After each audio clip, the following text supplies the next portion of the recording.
Hello everybody, I am Phoenix Feathers, and today we're going to be playing The Bottom of the Well. This is a free game I found on Steam, and it is a visual novel, sort of inspired by Alice in Wonderland, and it's, from what I've heard, it's like a choose-your-own-adventure game, and it has multiple endings depending on the dialogue, I guess, and also I read something in the description of the game about playing as different versions of Alice. Like, you can play as a social Alice, or wolf Alice, or, I don't know, it sounds weird, it sounds cool, and we're gonna play that today. So let's get started.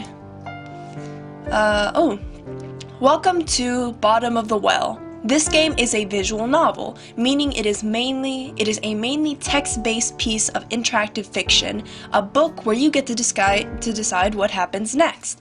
Most of the gameplay consists of picking your choice from a selection of options, which will further the story. So like a choose-your-own-adventure game, like what I said. Bottom of the Well does have some gameplay, aside from multiple choice, though the most important of which is the kind of Alice, our protagonist, you are going to play. For your first playthrough, we recommend you use default Alice, but the customization is there to be used. I don't know if... Alright, I'll play default Alice this time around, but I will be making other videos where I play the other versions and get the other endings, because I wanna experience the full... all this game has to offer, because it seems really interesting. Even if you complete the game, a different Alice might have a very different experience. If nothing else, you might just find a new way to die. Oh good, we can die in this game, that's nice. Thank you for playing our game, Red Nettle Studio. Well then again, you can die in a lot of games. So... oh man, I really want to find default. I'll do default Alice for the first one, and then we'll customize her. The default Alice is capable of finishing the game to its true ending, but not necessarily through all branches. This Alice is career motivated, friendly, somewhat lazy, a hopeless romantic with no survival skills at all. Great, wait, being career motivated but no survival, well, I guess that makes sense. She makes up for it by being a good organizer. So, alright then. Accept and start. What the? Oh, this is my computer. Dream Diary, September 13th, 2015. Today I had the weirdest dream of my life. I'm waiting for... whoa. Wait, hold on. Wait. Alright, fine. Morning A. Morning. Did you catch the anniversary reading last night? No. Well, I tried, but I fell asleep. Listen, about that. You fell asleep? Oh, come on! Alice in Wonderland is like our favorite. Let me finish! Something happened. I was tuning in on my radio. You're such a Luddite. Amazing I can even catch you online. Shut up. I'm not a Luddite. I just like analog things. Anyways, I was tuning into the broadcast and I must have hit the AM switch or something because suddenly the channel changed to something else. What? Aliens? Oh no! Government run number stations? Ugh. That's probably a reference to the War of the Worlds radios thing that happened. You can Google that. No, it was this weird, like, white noise. At first, it's hard to explain why I was so drawn to it. I could hear snippets of some melody, maybe lyrics, but the signal was weak. That's funny, because there actually is this radio station that plays static. No, it plays... I heard of it. It plays like a series of numbers repeated over and over, and then one time a voice actually spoke on it. And that's it, and nobody really understands what this is. So you turned it off and continued looking for the Alice broadcast. So I went out on my balcony and turned the antenna around until the signal came through clear. It now sounded more like music, with the odd signal in the background. When logic and proportion have fallen, sloppy dead, and the white knight is talking backwards, and the red queen's off with her head. Oh, so somebody's pirate radio broadcast of golden oldies? It felt like there was something else there, some message that the music was hiding. I know it sounds weird, and then I fell asleep. What a story. No, hear me out. I dreamed, and I didn't know I was dreaming. Do you understand? It was entirely lucid, but like waking up in another world. Except I didn't think of it as another world. Ugh, does this make any sense? You had a super lifelike dream where you didn't know you were dreaming, but you were still lucidly in control? Sounds pretty rad to me. I'm sure it would have been, except for the whole end of the world apocalypse bit in the dream. Okay, now you got my attention. Whoa. Okay. So like I said, it was the end of the world. Everything I did that day felt like the real thing. Every smell, every sound, every color, every touch. It's important you know that. I wasn't acting like I would in a dream. I didn't know it was a dream. Oh look, here's our inventory. Wait, is this our inventory? Or is, well, anyways. Heavy. There was no warning, no build-up, nothing. Just between one moment and the next, the TV had turned to the emergency alert system, and this voice that sounded like it had been recorded in the 60s told us we were under attack. Were you alone? Yeah. I had a really long day at the office, so I had sworn off all social contact for the evening. I had the TV on in the background, just as noise. I do that all the time. Wait, what? The office? You mean you got some kind of a real adult person job in this dream of yours? I love the Mad Hatter in this one. Yeah, actually at the college, student admissions office. Hey, don't sound so surprised. I am going to graduate in just a few months, you know. Hey, so am I. Uh-huh. With a BA in English Lit. I'm not getting a BA in English Lit. Shut up. Such skill with words. Anyway, what happened next? Like I said, the TV suddenly turned to the emergency alert system, jacked the volume all the way up too. I didn't know they could do that. The broadcast, I don't think they can. The broadcast told us we were under attack right now and that we needed to get to shelter, that we had less than 30 minutes before the bombs hit. Jesus, sounds scary. At first, I didn't want to believe it. I switched the channel, but they were all the same. And then the sirens started. Tornado sirens, flood sirens, I don't know. And I knew things were serious. So what'd you do? Ooh, Cheshire Cat. Let's see, I went online to find out what was going on. I tried immediately to call Chess. I'm gonna call the Cheshire Cat. Chess? Who's that? My, boyfriend. I mean, I don't have a boyfriend, but in my dream I did. Alright, bestiality. Unless it's like a human version of the Cheshire Cat. Wait up. Tell me more about this sudden new boyfriend of yours. I thought you weren't in the dating scene. Actually, I've been thinking about putting myself out there. Like maybe some online dating or something. Although I'm kind of afraid to check OkCupid right now. What if there's a guy there named Chess? I have actually used OkCupid before. I used it for 3 days and then lost interest because I get bored of online dating very quickly. Good icebreaker. Hi, I'm Alice. I dreamed about you last night. You were my end of the world buddy. Funny. Oh man, I wish I still used OkCupid just so I could like type that to someone. Aren't I just... You were saying about Chess. What kind of name is that anyway? I wasn't, really. I mean, yeah, he was pretty hot, I guess, and smart and into me. What more could you ask for? I can sense you blushing all the way over here. Maybe I should check my OkCupid profile, actually. So what did your boyfriend think? Well, first I tried calling him, but all I got was a pre-recorded network busy message, but the net still worked. So I hit him up there. I mean, we did most of our communications in chat anyways. And I found him, but there was no time for, well, anything. I started typing, you know, holy hell, what WTF is going on style stuff, and he just tersely replied he had to go. That's a little blunt. He told me he needed to go get his sister. His sister? How come? He mentioned her a few times. She's disabled, but lives in a house by herself, out somewhere in the boroughs. Did he ask you to come too? He didn't ask. I did. I'm going to be outside my apartment in 5 minutes, he said, then logged off. I guess that's an invitation of sorts. So what'd you do? Well, I knew that Chess wasn't going to wait for me. If I wanted to go with him, I had to go right away. Just grab my stuff and go. Making quick decisions in the spur of the moment doesn't sound like you. So what'd you do? I went to chess. I'm gonna go with chess. Went to chess. So I decided to go with chess. I mean, how couldn't I? He clearly needed help. Altruistic. How long have you been dating? They use some big fancy words in this game. Cynic. Long enough to know my feelings are real. I mean, they felt real in the dream.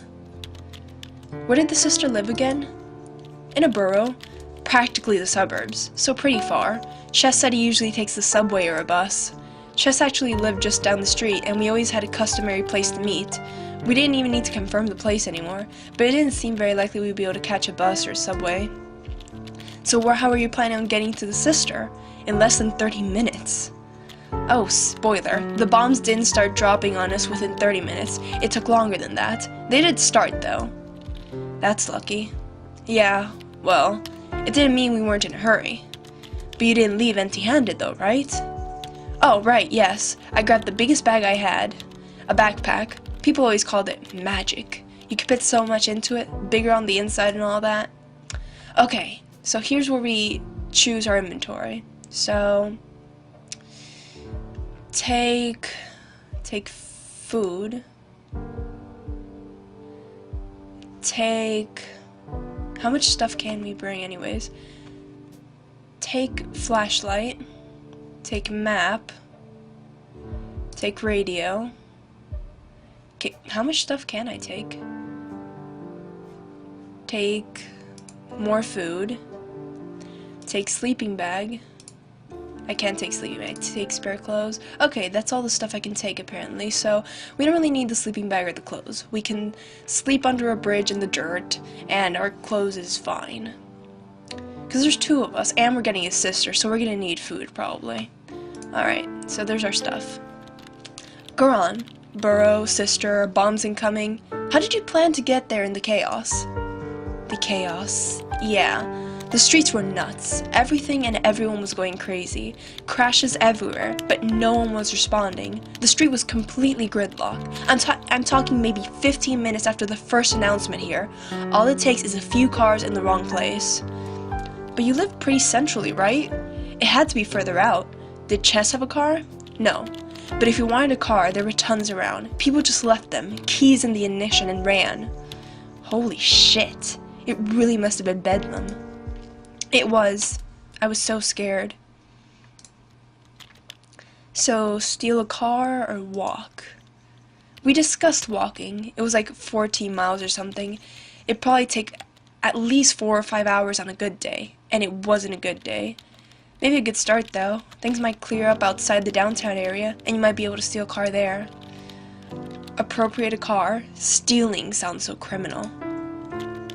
Whatever you say. Any other options except stealing, appropriating a car, and hoofing it. Something in between. I know a guy with a motorcycle. He really loves that motorcycle, but I wonder if maybe he'd be willing to borrow it. I mean, for fuck's sake, we were going to rescue a disabled woman. You know him well? Reasonably. I didn't know you knew how to drive a motorcycle. I'm a woman of many talents. And yet I have no survival skills. So what did you do?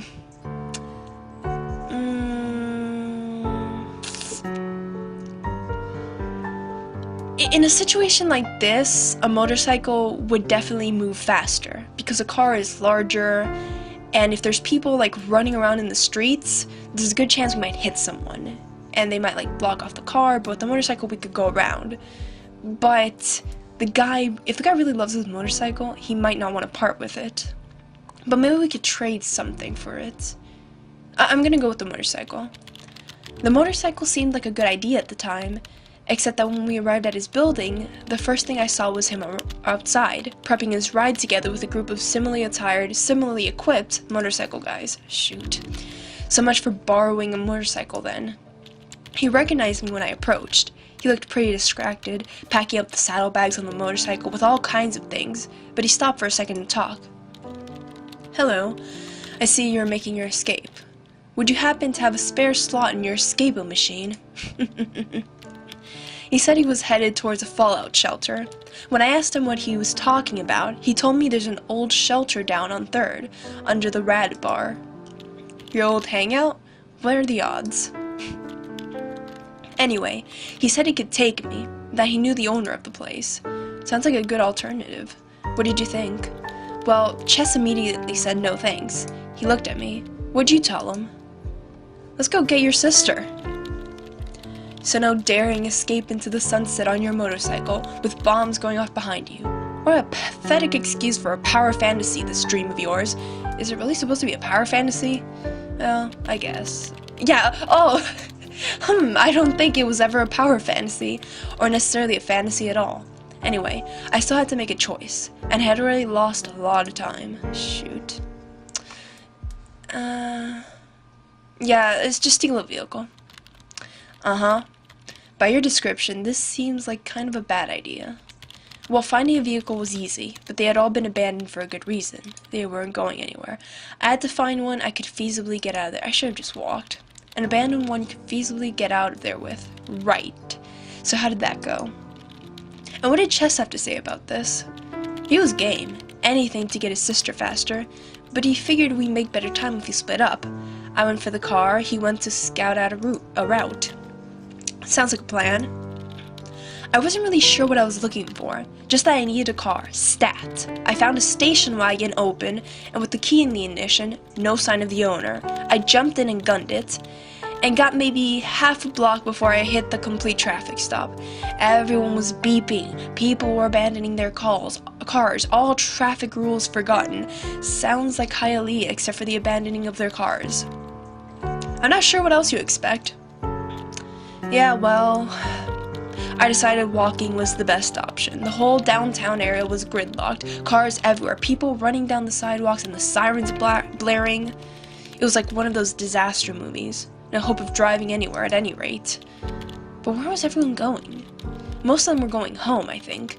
People were just in the wrong place at the wrong time. And there you were, running away from home. Once I made my decision, I stuck to it, no matter how much I was filled with doubt. Half an hour was nothing at all, but luckily that estimate was completely wrong. Sometimes I'll walk half an hour in the wrong direction just because I stubbornly refuse to believe I'm lost. But we have a map! Oh wait, no, sorry, that's the Mad Hatter saying that. I didn't know what was the right direction, but I did try to get there as fast as possible, although that was a lot harder than I thought it would be. I was swept up in a mass of people, and manhandled in the wrong direction more than once. Every few minutes I stopped to consult the map to make sure I was going in the right direction.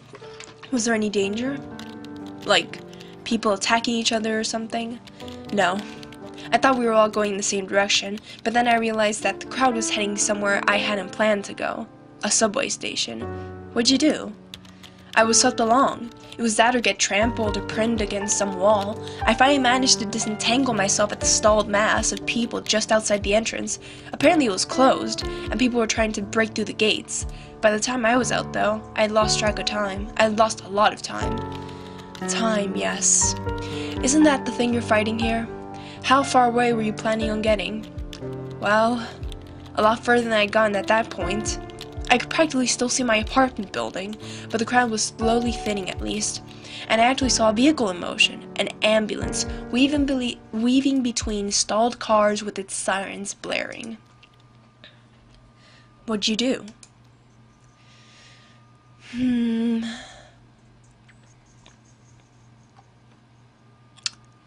I kept walking, intending to get away from danger before I had to stop walking.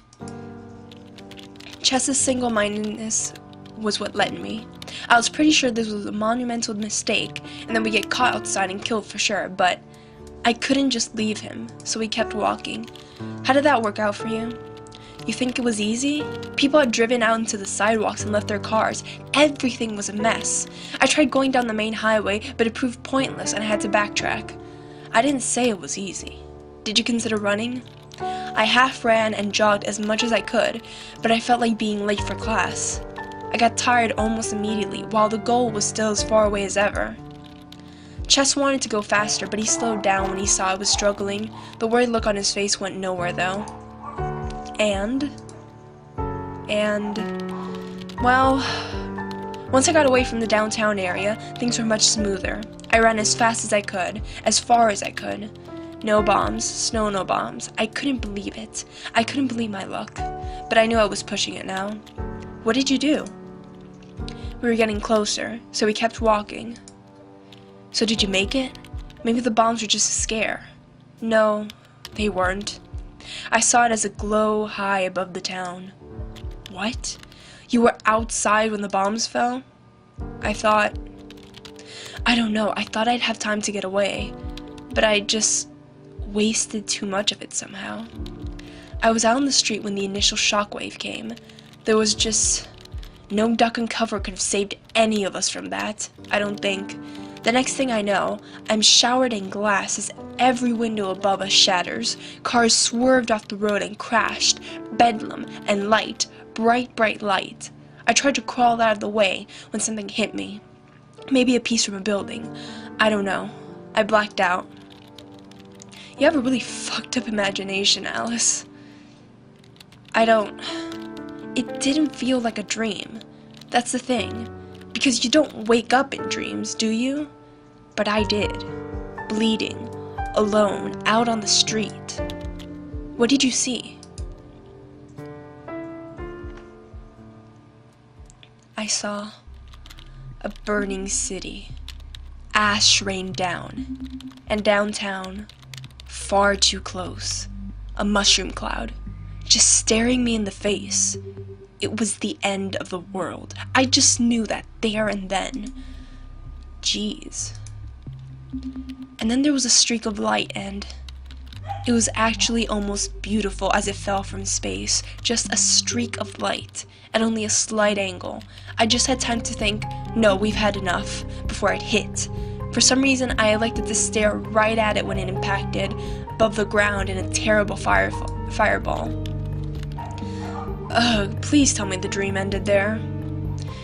Yeah, I didn't really see it though, but I died, eventually in the dark.